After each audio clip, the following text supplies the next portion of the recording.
Okay, let's just take a breath and unpack this. It is Thursday, February 5th, 2026. Right. And if you're anything like me, you're probably sitting there in a thick sweater looking out the window at a pretty gray sky, maybe nursing a hot coffee, just trying to power through that midwinter slump. The holidays are completely in the rearview mirror. Spring feels a million miles away. And honestly, it feels like a quiet year so far. It is so deceptive, isn't it? Yeah. The calendar looks calm right now, but that's silence. Yeah. I think it's the sound of the tide pulling back before a tsunami. Yeah. Because if you look just a few months down the road, specifically starting around June, Yeah. the schedule isn't just full. It is, it's historically unprecedented. I love that phrase, historically unprecedented. We throw it around a lot, but in this case, the data, the actual numbers, they seem to back it up. We really do. We aren't just talking about a busy summer. We are talking about a convergence of events, specifically in the New York metropolitan area, that is going to fundamentally change the rhythm of the city. Exactly. We are standing on the precipice of what urban planners and cultural critics are starting to call a cultural supercycle. A cultural supercycle? Oh. That sounds intense. It sounds like a weather phenomenon. In a way, it kind of behaves like one. It's a perfect storm. Usually a city, it deals with one major event at a time. Right, you get a Super Bowl. You get a Super Bowl or a big political convention or maybe a massive anniversary. The city gears up, it hosts the event, it cleans up, and then it goes back to normal. Back to business as usual. But what we're seeing here is the compression of three massive pillars, all happening simultaneously. And this is where it gets really interesting for me, because we aren't just talking about one big party, right? Not at all. We're talking about the quarter millennium of the United States, the 250th birthday.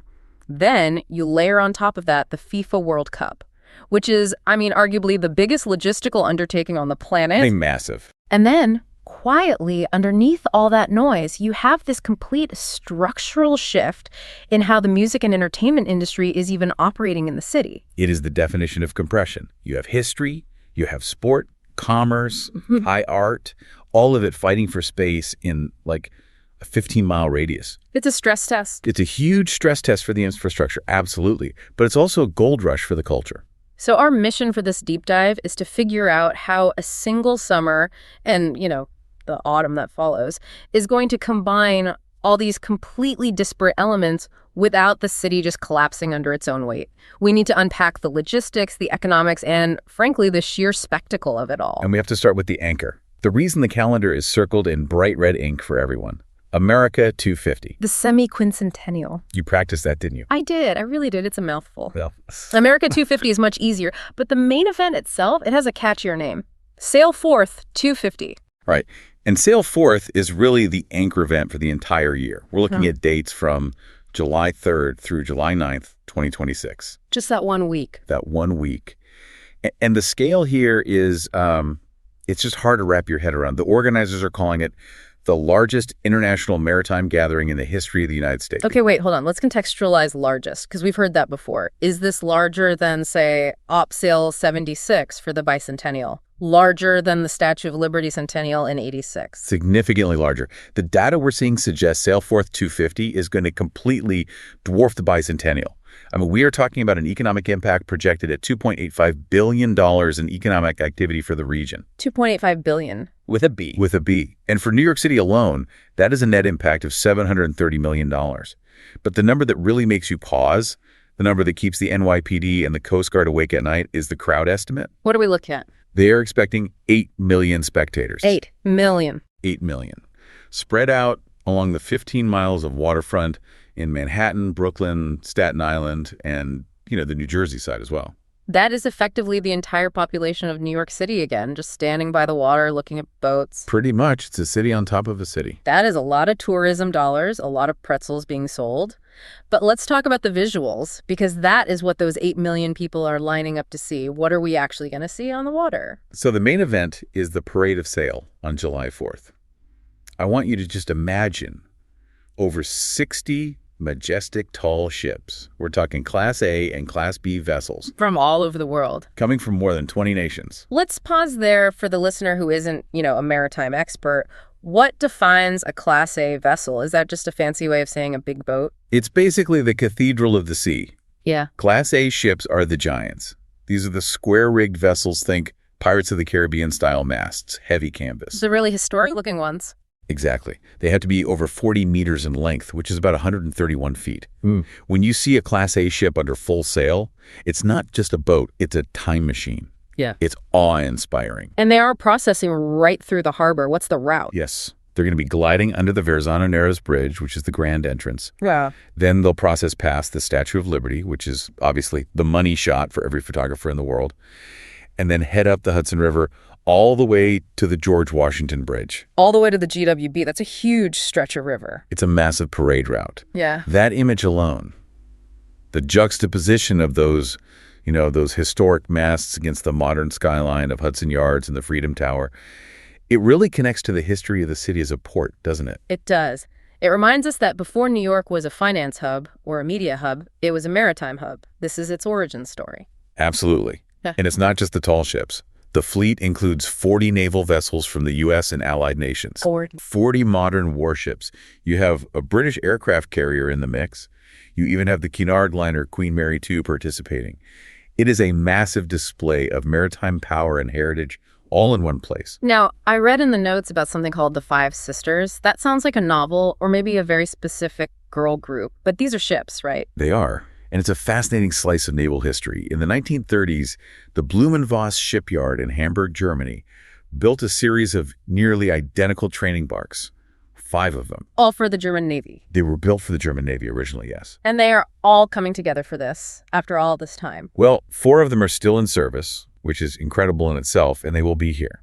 You have the U.S. Coast Guard Bark Eagle, which is America's tall ship, that was actually a war prize taken from Germany after World War II. Oh, wow. I didn't know that. Yeah, it's got an incredible history. Then you have the Sagres from Portugal, the Murcia from Romania, and the Gorchfock from Germany. So the German ship is coming back to sail alongside its sisters. Seeing them side by side must be surreal. Like seeing quadruplets separated at birth and raised in different countries, all coming home for a reunion. That's a perfect analogy. Right. And they aren't just sitting there for show. This is really cool. After the festivities in New York, they are actually going to race up to Boston. A race? A tall ship race? A friendly one, I assume. But yes. But for that week in July, they will be docked here. And what is fascinating is the public access aspect. You mean we can actually go on them? Yes. From July 5th to the 8th, these ships are going to be docked at piers in Manhattan, Brooklyn, Staten Island, and New Jersey.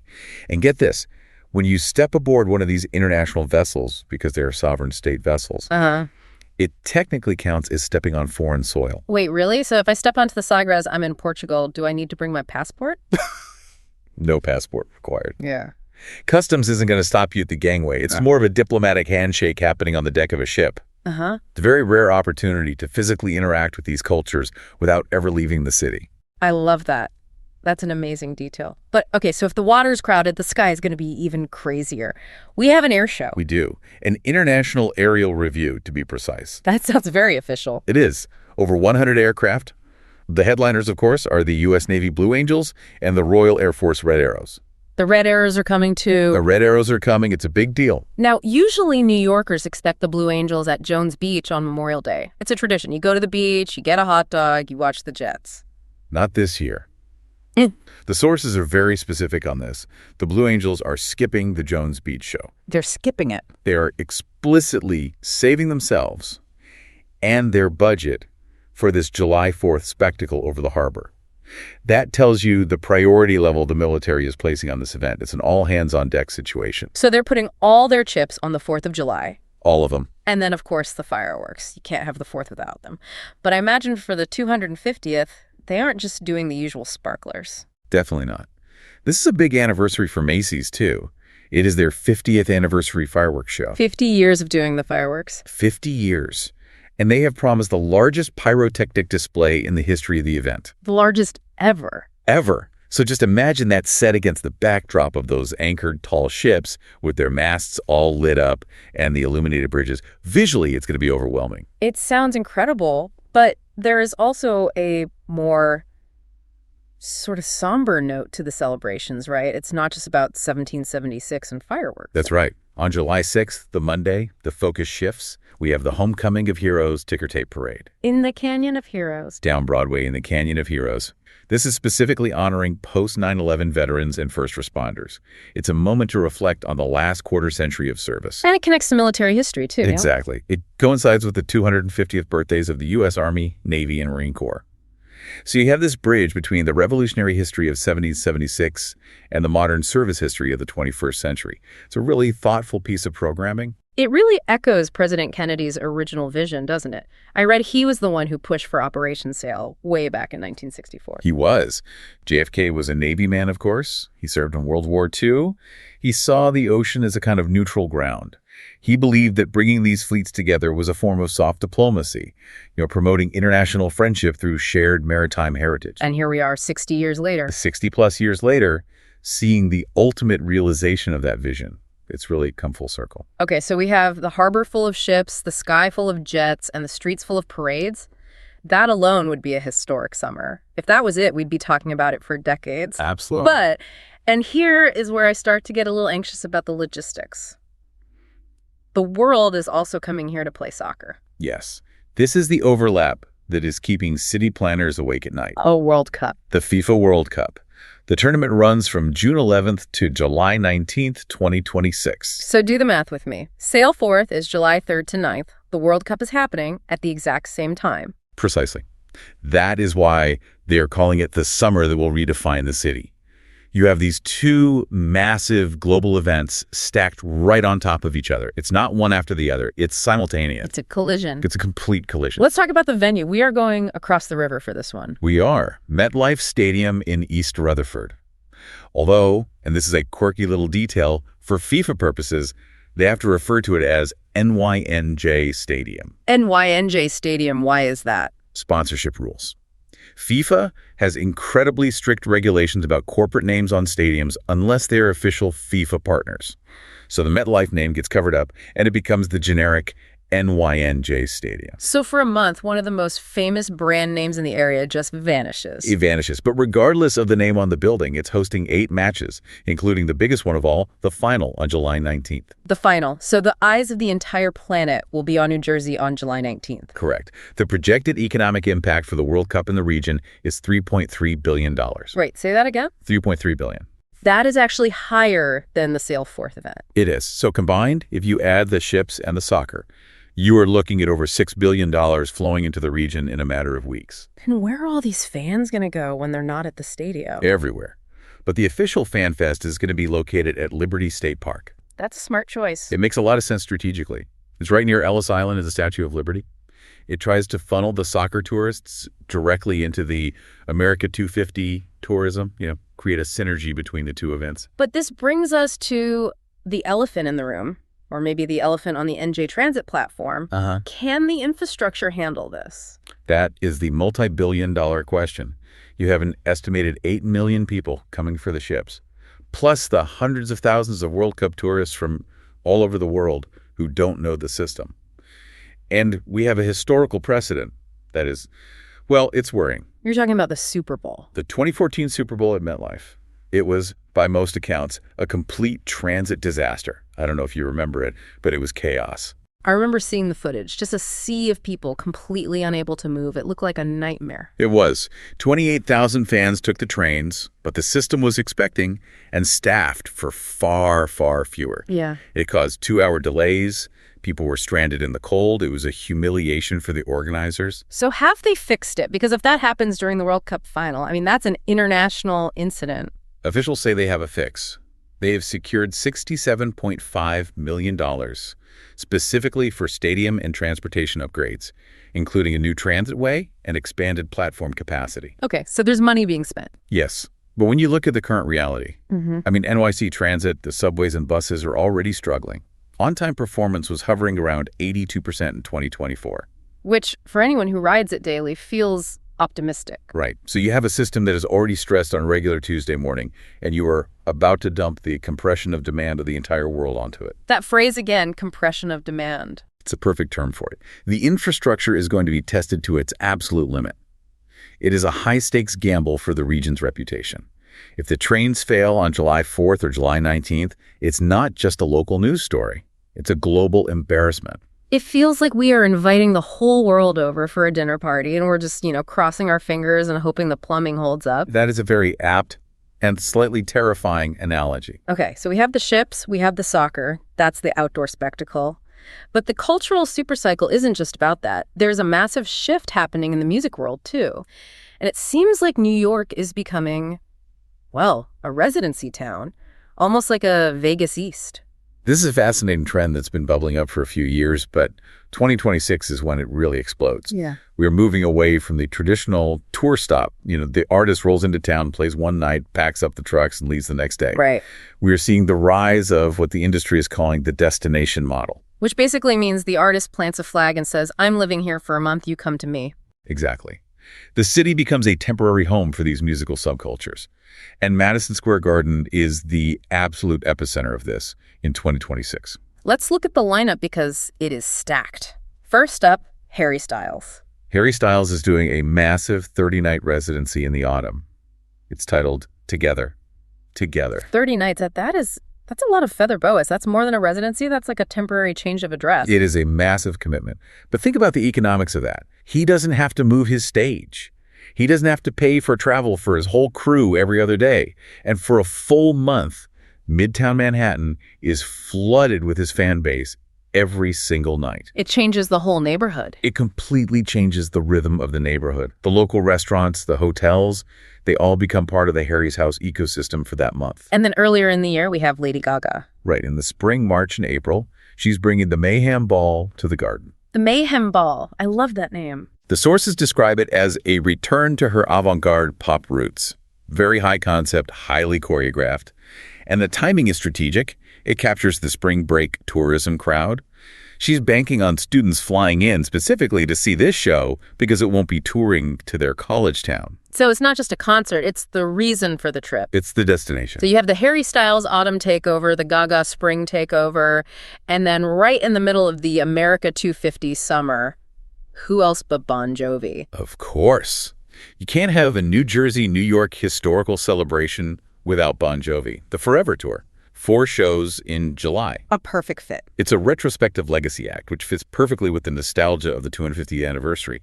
It grounds the summer in that classic anthemic rock energy. But it's not just the Garden. MetLife or NYNJ Stadium is getting in on the concert action too, despite the soccer schedule. Yes, and the acts they are booking for the stadium are designed for that massive open-air scale. AC/DC is bringing their Power Up tour in September. That's going to be loud. I mean, legendarily loud. Extremely. The sources mention giant cannons, pyrotechnics, walls of Marshall amps.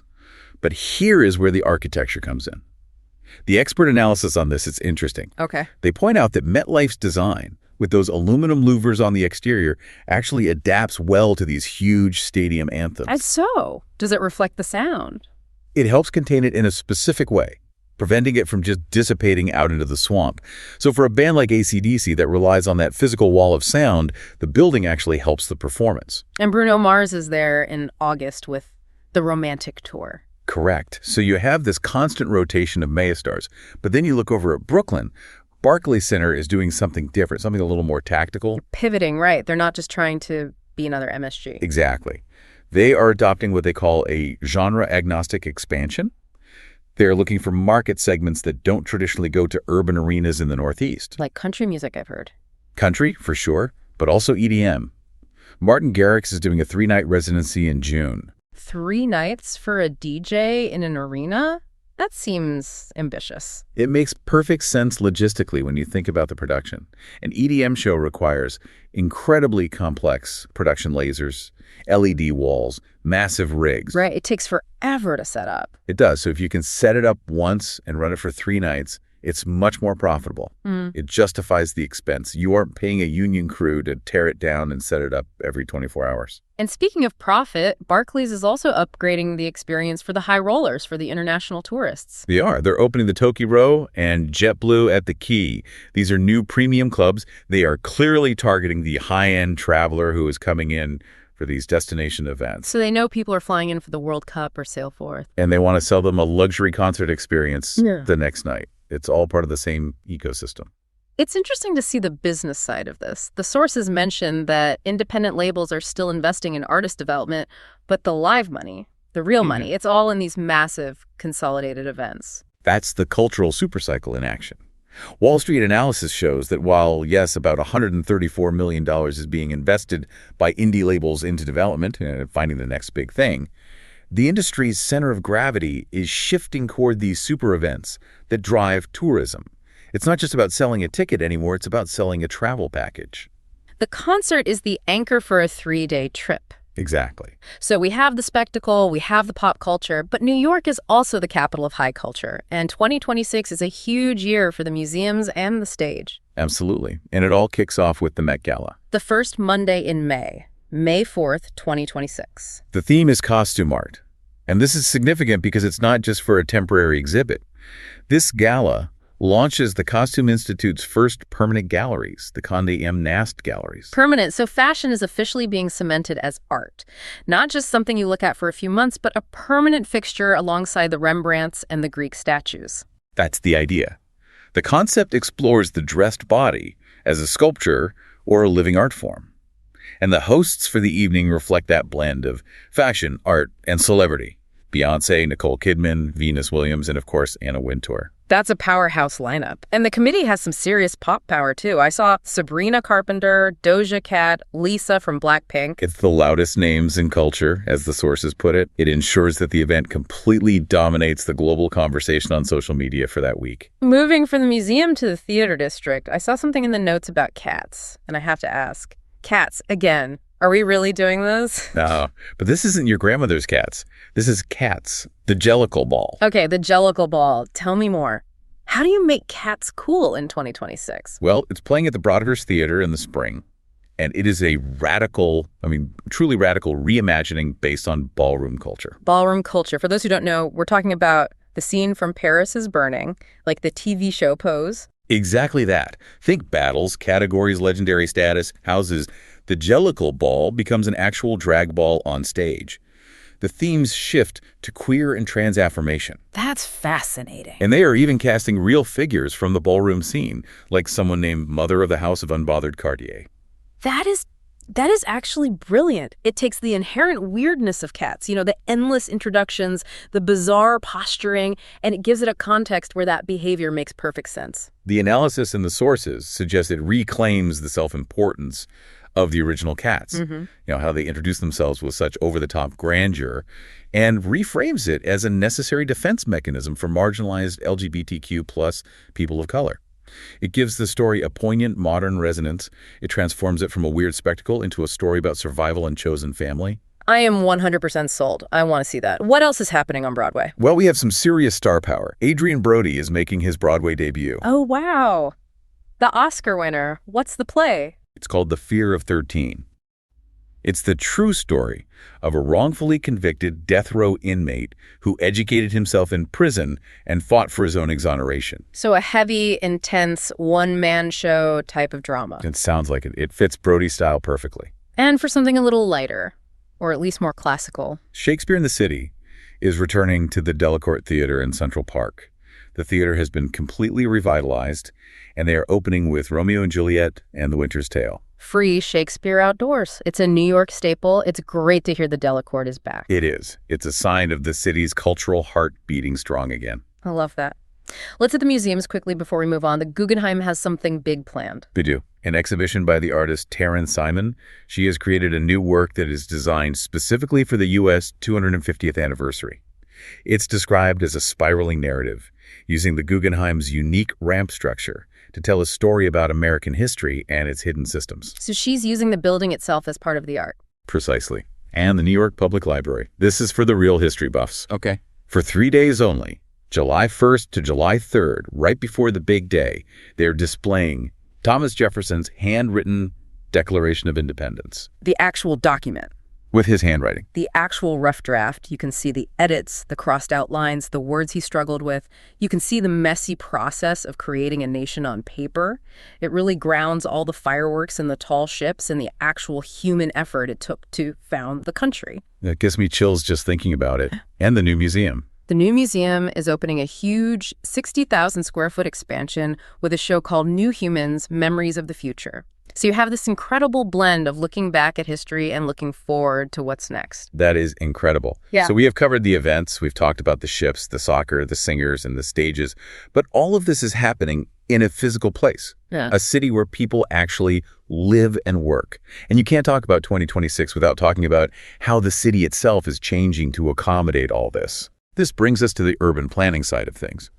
Specifically, the Atlantic Avenue Mixed Use Plan, or ANUP. AAMUP. This provides the context for what is happening on the ground around the Barclays Center in Brooklyn. Because you can't just drop a Martin Garrix residency and a bunch of luxury clubs into a neighborhood without ripples. Right. The city is pushing through major zoning changes to create 4,600 new homes in that corridor. Which sounds good on paper. I mean, everyone agrees we need more housing. Everyone agrees we need housing. It is the classic paradox of the destination city. New York is positioning itself in a very calculated way as the definitive stage for the American story. It is leveraging these events, Sailforth, the World Cup, the concerts, to fully recover from the pandemic era. And the numbers support that recovery. Tourism is back. It is. The data shows tourism is back to 97% of pre-pandemic levels. But here's the key statistic that unlocks the whole strategy for the city. Okay. International travelers are only 20% of the visitors, but they account for 50% of the spending. Wow. 1/5 of the people, half of the money. That explains everything. That explains why we are focusing on global events, why we are courting the World Cup final, why we are bringing in ships from 20 nations, why Barclays is building premium clubs for people with expense accounts. It's an export economy, but the product we're exporting is the city itself. The goal is to get that high-spending international traveler to come here and stay here. So what does this all mean for us, for the listener sitting at home, maybe in that gray weather we talked about, planning their summer? I think it means we are looking at a year of compression. History, sport, music, art, it's all colliding in a way we've never seen before in such a concentrated space and time. It's exciting, but it's also, I mean, it's a lot. It's overwhelming to even think about. It is, and it raises a final provocative thought. With billions of dollars in economic impact and millions of visitors, we're seeing the destination model of culture reach its absolute peak. But as the city builds permanent galleries for fashion and rezones entire neighborhoods for arenas, we have to ask a hard question. Which is? Are we building a city for the residents? Or are we turning the entire metropolis into a stage for the world to watch? Are we the audience in the front row, or are we just the extras in the background of someone else's vacation movie? That is the question to ask yourself as you try to navigate the subway this July. Well, on that note, if you are planning to be here, I think the advice is to book your travel now. And if you live here, maybe book your hideout. Or just lean into the chaos. It's going to be a summer for the history books, one way or another. It certainly will be. Thanks for diving in with us. A pleasure.